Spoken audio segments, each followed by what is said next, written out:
Hi guys, Karen Vizueta, how are you? So today I wanted to go over 5 exercises and stretches that can help with low back pain. And today we're talking about non-specific low back pain. So what that means is after you've maybe had an MRI or x-rays to make sure there's nothing significant going on and it's kind of just the everyday tightness or stiffness from muscular imbalances. Okay, so if you have any nerve or tingling issues, you want to definitely make sure that you check with a specialist first before doing any of these exercises. Okay, so a lot of what I incorporate into my clients' routines is Pilates-based exercises that helps put the body and the spine in a neutral alignment before we go ahead and progress to more movement. And we're always thinking about that neutral alignment so we work in the most efficient, effective, and safe way, bringing pain-free to my clients. So let's go ahead and get started. We're gonna first start lying down on our backs and talk about the pelvis. So if your pelvis is imbalanced or uneven or shifted, well, that's gonna cause some tension or some pain in the low back, maybe into the hips. So we wanna think about a neutral pelvis with your hip bones being squared up to the ceiling and the palms are down. So the first exercise is our pelvic tilt. We're gonna think about the hip bones and the pubic bone in the same line or the same plane. Inhaling through the nose, and on your exhale, you're gonna slowly start to peel the low back toward the mat. This is your pelvic tilt. So I'm not forcing, I'm not jamming, it's an imprint. Low back comes gently toward the mat. I'm shortening the distance between ribs and hips and shortening the obliques. Inhale, we hold for 1. And exhale, you're gonna come back to that neutral position of hip bones and pubic bone in the same line. Try that again, inhale and exhale. Draw the belly in so you're shortening the obliques. You're bringing the ribs and hips toward one another, and be aware that you're not squeezing the butt here. You're not tensing the neck. And let that go. Let's try 3 more of those. Slowly on the exhale, you're gonna draw the navel in, peeling down. Hold for a breath. And then you're gonna bring that back to a neutral pelvis position. Let's try 2 more. Inhale. On the exhale, peel the belly in. It seems like a super simple movement, but it's so effective. And release. Let's do that 1 more time. Inhale. Again, you're not tensing up the lower body. You're slowly and gently coming into that imprint. Ribs and hips peel together. You're feeling the belly work, lengthening the lumbar, and then come to that neutral position. Excellent. Now let's come into our second exercise, which is the bridge. So your heels are under the knees. Palms are pressing down, keeping that neutral pelvis. You're gonna squeeze. Now you're engaging the back of those legs and you're coming down. Okay, so you're working the transversus, which is your abdominal belt, I like to call it. It's the muscle that wraps around your entire waistline. And as you exhale, thinking of that belt tightening just a little bit to support the core, which is your abs and back. And then you're lifting, squeezing the glutes and the hamstrings. I like this one because it lengthens the hip. A lot of low back pain can come from tightness in the hips, weakness in the glutes. Let's lift this up for 4 more here. You're gonna do about 10 to 12 of these. 2 more here. Squeezing through the back of the legs. And let's go 1 more here. Draw the belly in, squeezing the buttock and hamstrings to lift and lower that back down. Good, we're gonna roll onto our backs for our third exercise, coming into swimming. So this helps the stability of the pelvis. Okay, the multifidus, which is a muscle that helps prevent rotation, is going to work. Your arms are overhead, the shoulders are down. You're gonna start here with a base move of the right arm and the left leg. On the inhale to reach up. Exhale, lower. And then you're gonna switch. So if you find that this feels too much for the neck or the head, open the arms if you're tight in the upper back.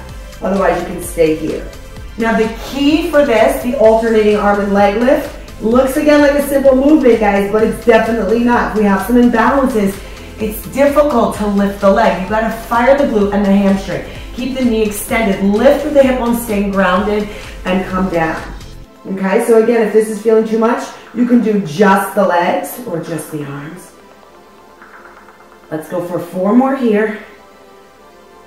4. The key is to keep those hips super still, keep the pelvis super still, So you're trying to keep that neutral alignment as you go through hip extension, and you're working the delts as the arms lift. Now I'm gonna hold this one. You can either stay with option 1, or you can begin to pump like you're swimming. And we inhale for 5 breaths, and exhale for 5 breaths.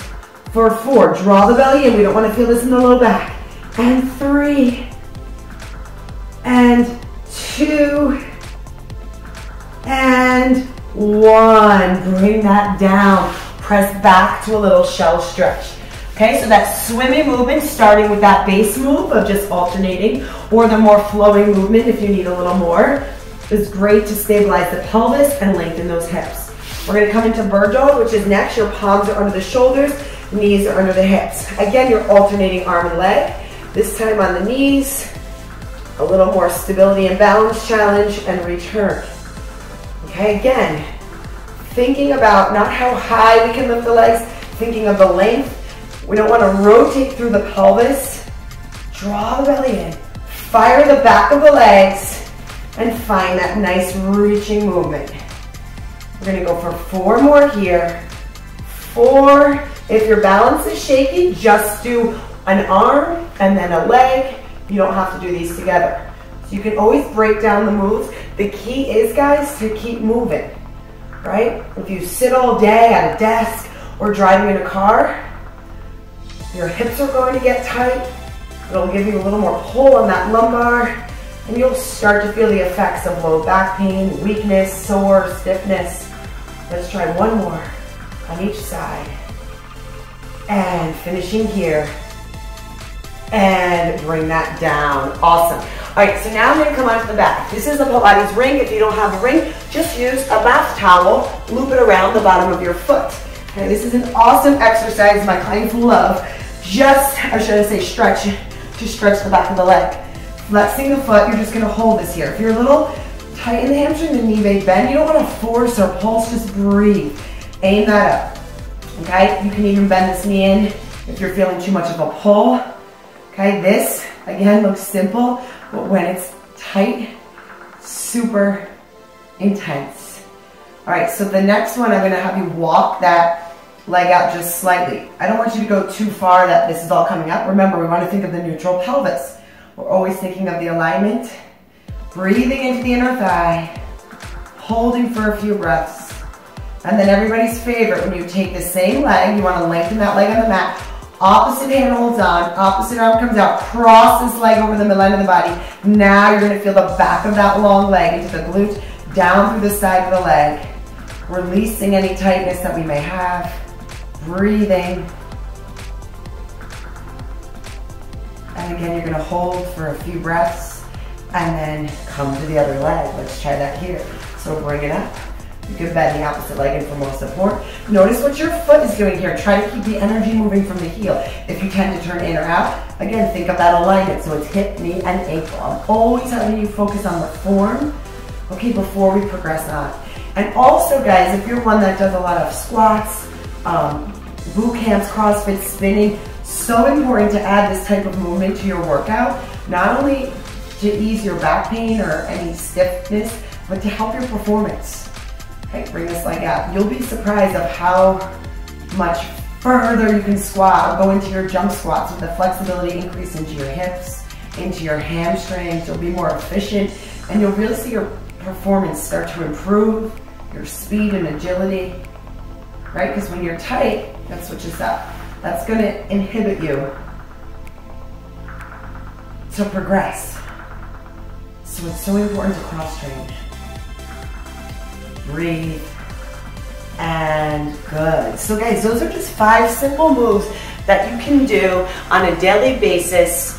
Do about 5 to 10 reps of each exercise, and then when you're feeling super strong, go ahead and try some more varied Pilates exercises that will add a little bit more to that, to challenge you more into the core, to challenge you more into the legs, into the hips, once you have that stability base grounded.